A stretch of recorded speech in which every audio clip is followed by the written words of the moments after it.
अगर आप ये वीडियो यूट्यूब पर देख रहे हैं तो हमारे चैनल को सब्सक्राइब करें और बेल आइकन को ज़रूर दबाएं।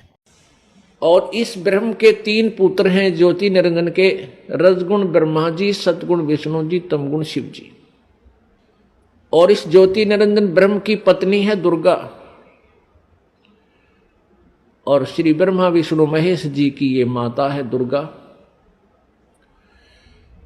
अब ये तीनों पुत्रों को इस काल ने हमारे को यहां बांधे रखने के लिए, कर्म आधार से यहां रोके रखने के लिए इनको इंचार्ज बना दिया।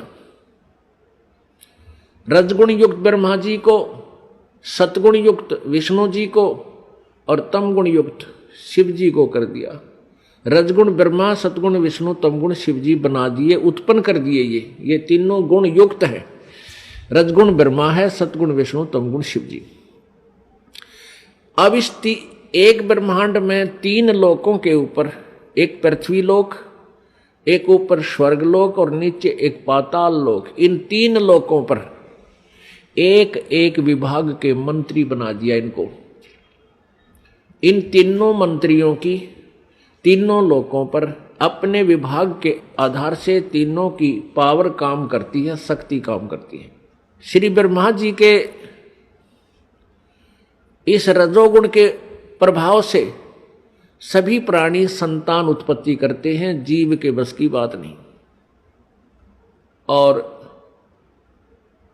श्री विष्णु जी सतगुण, अब सतगुण के प्रभाव से हमारा एक दूसरे में मोह ममता, संपत्ति में मोह, पति पत्नी का आपस में लगाव, बच्चों में ममता, भाई बहन का प्यार, ये इतना जबरदस्त है कि हम इनसे दूर नहीं हो सकते, चाहे कितना जोर लगा ले।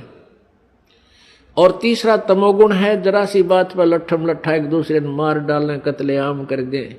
ये भगवान शिव जी के अंदर सतोगुण है, उसका प्रभाव से हम ऐसा यहां सब कर रहे हैं। अब जैसे एक मकान में 3 कक्ष हैं या 4 कक्ष हैं, और रसोई के अंदर छौंक लगा मिर्चों का। रसोई के अंदर तो वो मूल वस्तु है, मिर्च है, छौंक है, और उसका निराकार शक्ति ने जाकर अन्य कक्षों में बैठे व्यक्तियों को भी प्रभावित कर दिया और उनको भी छींकें आने लग गई। उनके बस की बात नहीं उन छींकों ने वह रोक दे।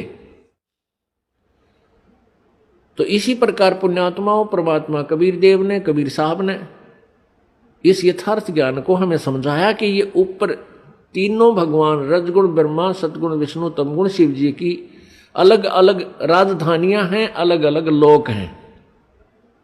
वो अपनी राजधानी में बैठकर, अपने लोक में बैठ करके वहां से सबको कंट्रोल करते हैं, और उनके शरीर से निकल रही वो निराकार शक्ति, जैसे ब्रह्मा जी से रजगुण शक्ति और विष्णु जी से सतगुण और शिव जी से तमगुण, वो शक्ति, वो जैसे छौंक वाली निराकार जो प्रभाव शक्ति उनकी, वो आकर के हम सभी तीन लोक के प्राणियों को अपने हिसाब से प्रभावित किए हुए। हमारे बस की बात नहीं,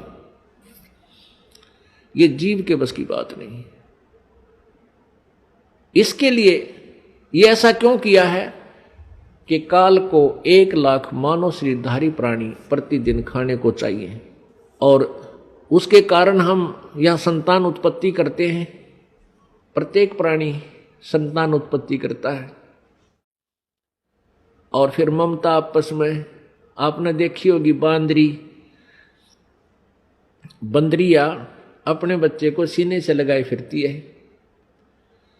चिड़िया देखी होगी आपने, ये पक्षी देखे हैं, अपने मुख में आहार लाते हैं कहीं से और घोंसले में बैठे अपने बच्चों को आकर खिलाते हैं।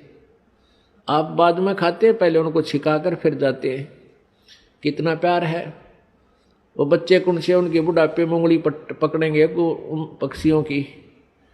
चल हम तैनो सोचा मैं एक बार बुढ़ापे में सेवा कर देंगे, बच्चे इसलिए हम पैदा कर रहे हैं, इनको इसलिए पाल रहे हैं, नहीं। बुढ़ापे में तो परमात्मा की भक्ति ही हमें सहारा देगी, तब जब वह बात बनेगी। अरे कलयुग के पुत्र तय तो अपने बेराजी सी सेवा करेंगे, और कैसी कर रहे हैं ये आपको खूब विदित है।